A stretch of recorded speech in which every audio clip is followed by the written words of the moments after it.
आप देख रहे हैं आंवला न्यूज। नमस्कार, मैं योगेश। आंवला डिजिटल मीडिया तीर्थनगरी ऋषिकेश मुनि की रेती जोंक से देवभूमि उत्तराखंड का ये जो है डिजिटल मीडिया है।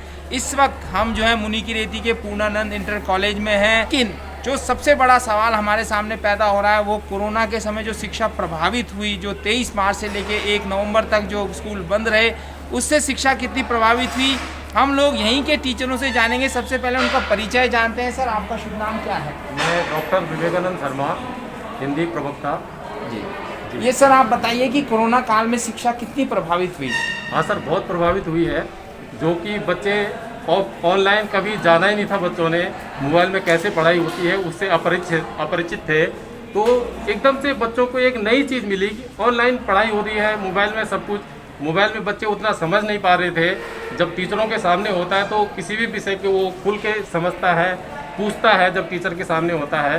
तो मोबाइल में ऑनलाइन पढ़ाई में यही दिक्कत सबसे बड़ी आ रही थी। बच्चा टीचर के संपर्क में नहीं था और टीचर भी उतने बच्चों से संपर्क में नहीं कर पा रहा था। इतने बच्चे, एक क्लास में 40 बच्चे हैं, तो प्रत्येक बच्चे को अगर वो विषय को समझाना चाहे तो वो समझा नहीं सकता है। जी जरूर। मैडम, आपका क्या शुभ नाम है?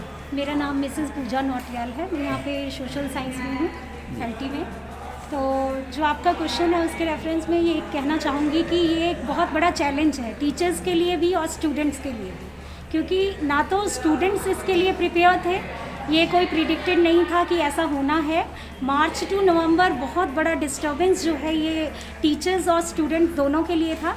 टीचर्स के लिए भी चैलेंज था कि कैसे हम अपने बच्चों को पहले की तरह अच्छे तरह से पढ़ा सकें, सो दैट इसका जो कंक्लूज़न है वो हमारे पॉजिटिवली आए बच्चों के पक्ष में।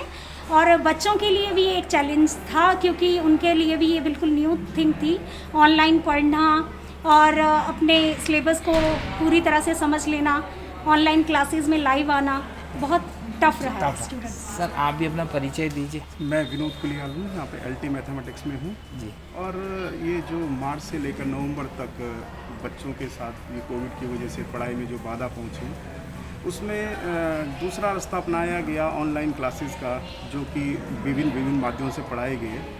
परंतु शिक्षा की गुणवत्ता उससे जो है अधूरी रहेगी। हमारा उद्देश्य जो शिक्षा को देने का था वो पूर्ण नहीं हो पाता उससे, क्योंकि बच्चा जब सीधा अध्यापक से डायरेक्ट कांटेक्ट की क्लास में जो पढ़ता है वो अलग तरीके से पढ़ाई होती है, ऑनलाइन की अलग तरीके से पढ़ाई होती है। मुझे लगता है कि अभी हम लोग इस चीज़ के लिए तैयार नहीं थे, ना ही कभी हमने इस चीज़ का पूर्वानुमान लगाया था कभी ऐसा कुछ होगा।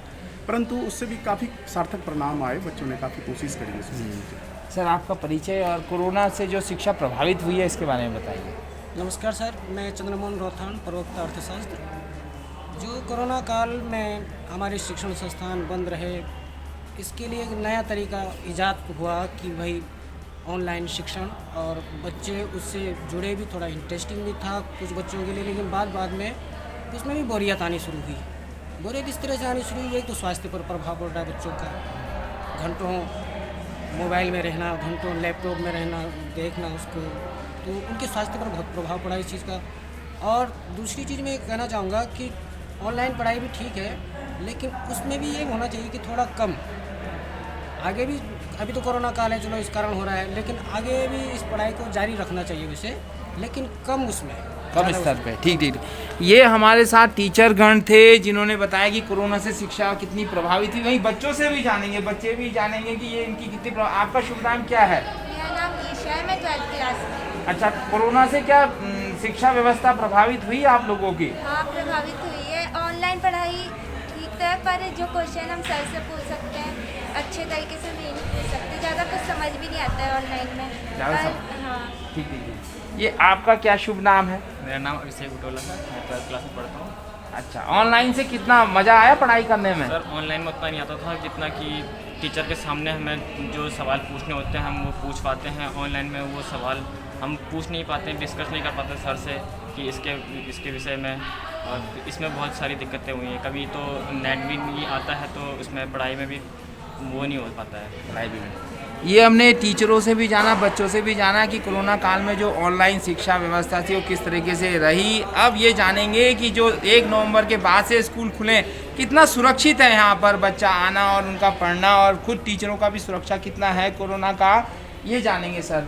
हाँ सर, अब यहाँ पर जो ऑफलाइन पढ़ाई शुरू हुई, स्कूल खुले 2 नवंबर से, बिल्कुल बच्चे अपने आप को सुरक्षित माने, जो भी देख रहे हो सुन रहे हो, क्योंकि जो सरकार के गाइडलाइंस हैं उनको हम पूरा फॉलो कर रहे हैं। बच्चा आता है, सैनिटाइज उसके हाथ करवाते हैं, टेम्परेचर उसका नापा जाता है, उसको नोट किया जाता है और स्कूल को भी प्रतिदिन सैनिटाइज किया जाता है। तो बच्चे सोशल डिस्टेंसिंग का भी पूरा पालन करवाया जाता है।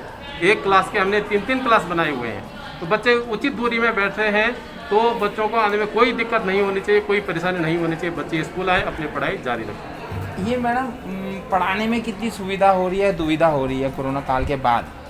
सर एक नया उत्साह नज़र आ रहा है, टीचर्स में भी, स्टूडेंट्स में भी। स्टूडेंट्स भी आ रहे हैं, जो स्कूल आ रहे हैं वो बच्चे प्रेजेंट रह रहे हैं आगे भी, और टीचर्स भी अपना बेस्ट देना चाह रहे हैं, क्योंकि अब टाइम बहुत कम है हमारे पास, स्टूडेंट्स के पास भी, और हम अपनी तरफ से पूरी कोशिश कर रहे हैं। स्कूल में SOP बनाई गई है, उसके अकॉर्डिंग हम स्कूल को फॉलो अप कर रहे हैं। सर आप मैथ्स के टीचर हैं, मैथ्स जो है बहुत टिपिकल है, रोज़ पढ़ाना पड़ता है, एक दिन नहीं पढ़ाया तो आदमी खूब आ जाता है उसमें ना, उसमें कितनी दिक्कतें आई? अब बच्चा क्या ढंग से पढ़ पा रहा है मैथ्स?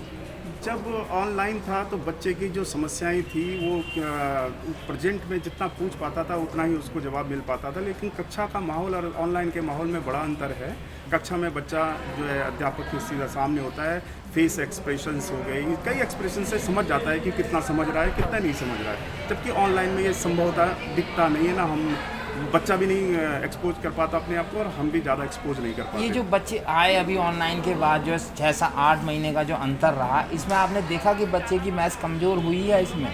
नहीं, देखिए बच्चों ने कई माध्यमों से अपने घर पे पढ़ा है, कई बच्चों के घरों में पढ़ाने वाले लोग थे तो उन्होंने हमारे साथ साथ जो उनका भी सहायता ली है। कई दूसरे माध्यमों से, जैसे सरकार ने टीवी के माध्यम से और कई यूट्यूब के माध्यम से बच्चों ने सीखा। एक नया प्रयोग था, नया उनके अनुभव था जो कि उनके आगे आने वाले भविष्य में काम आएगा। उतना शिक्षा का नुकसान नहीं हुआ है इस कोरोना काल में देखा जाए तो? देखिए शिक्षा का नुकसान ना समझना ना समझना तो सबसे बड़ी बात है कि जो चीज़ें रेगुलर में हमारे साथ थी वो चीज़ें नहीं हो पाई हैं बच्चे के साथ और हमारे साथ, तो स्वतः ही तो इसे नुकसान में ही समझा जाएगा। जिस तरीके से हम यूज टू थे आज से पहले पढ़ाई के लिए, उस तरीके की पढ़ाई नहीं हुई तो उसका तो परिणाम जो है परीक्षा के परिणाम आने के बाद ही समझा जाएगा। जी सर, आपका क्या कहना है कि ये जो अब स्कूल खुल रहे हैं उसके बाद बच्चों की जो अर्थशास्त्र की शिक्षा है उसमें कितना प्रभाव पड़ा है?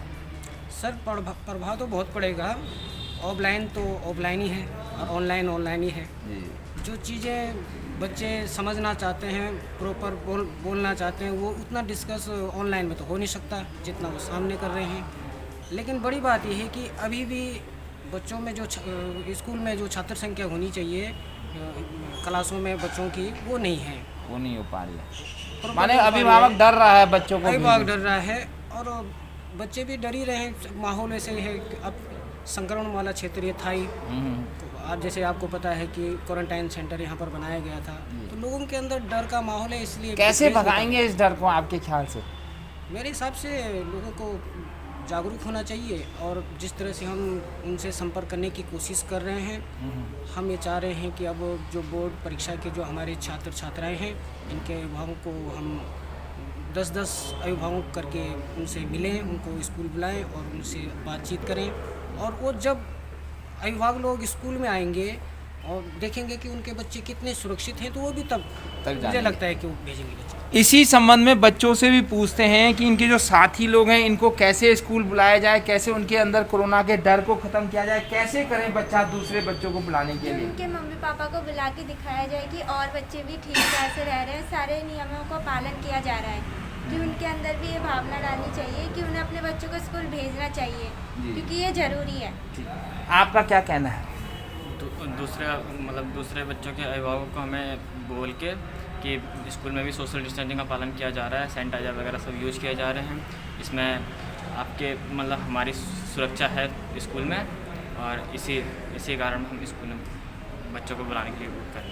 सर आप क्या संदेश देंगे बच्चों को बुलाने? हाँ, मैं तो यही कहूँगा कि स्कूल प्रशासन बिल्कुल सही मार्ग पर चल रहा है अपने SOP के तहत, तो आप निश्चिंत होकर के, निडर होकर के आएँ। आप सुरक्षित रहेंगे तो आपका रिजल्ट अच्छा रहेगा, आप पढ़ाई अच्छी होगी तो रिजल्ट भी अच्छा रहेगा। ये आपका क्या कहना है madam? Welcome back to school all the students. Thank you. आपका सर? सर मेरा ये कहना है क्योंकि कोरोना से लड़ाई जो है इस तरह से हम मास्क पहन के सैनिटाइज होके ही लड़ सकते हैं, और कब तक अपने आप को जो है सोशल तरीके से हम बंद रखेंगे। इससे हमें इसके साथ रह के ही आगे बढ़ना है, अपनी पढ़ाई को सुचारू रूप से चलाना है, और सुरक्षित रूप से अगर हम मास्क और सैनिटाइज का इस्तेमाल करें, स्कूल तो अपने SOP जो फॉलो कर ही रहा है, लेकिन अभिभावकों से मेरा अनुरोध है कि वो आएँ और अपने आप को पहले तसल्ली बख्श देख लें कि सब कुछ सही है, अपने बच्चों को जरूर भेजें पढ़ाई के लिए। आप भी सर एक संदेश दे दीजिए बच्चों को। मेरा अपने प्रिय छात्र छात्राओं को एक संदेश है कि बच्चों आओ, स्कूल आओ, और स्कूल में अच्छे से पढ़ाई होगी, आपके सारी सुरक्षा की पूरी व्यवस्थाएं हैं यहाँ पर, तो स्कूल आइए। ये हमारे पूर्णानंद इंटर कॉलेज के जो है टीचर भी थे, बच्चे भी थे। इनका समस्त अभिभावकों से ये कहना है कि कोरोना से डरने की ज़रूरत नहीं है, कोरोना से लड़ने की ज़रूरत है। कोरोना से सिर्फ आप मास्क और सोशल डिस्टेंस के थ्रू लड़ सकते हैं। अच्छी क्वालिटी का मास्क रखें, थोड़ा सोशल डिस्टेंस बना के रखें, घर से प्रॉपर न्यूट्रिशन खाना खा के आएँ। और एक और हमारी प्रिंसिपल साहब से बात हुई थी, उनका कहना है कि अब हम जो है समय सीमा को थोड़ा कम करेंगे और बच्चों को जो है पूरी शिक्षा देके जो है घर में जो है वापस उनको जल्दी इसलिए भेज देंगे कि कोरोना संक्रमण का ज़्यादा और भय ना बना रहे और डर खत्म हो, ये प्रयास भी होगा। मैं अपने सहयोगी सौरभ के साथ योगेश, आंवला डिजिटल मीडिया, इस वक्त मुनि की रेती पूर्णानंद इंटर कॉलेज में हूँ, तीर्थ नगरी ऋषिकेश, मुनि की रेती जोंक और देवभूमि उत्तराखंड।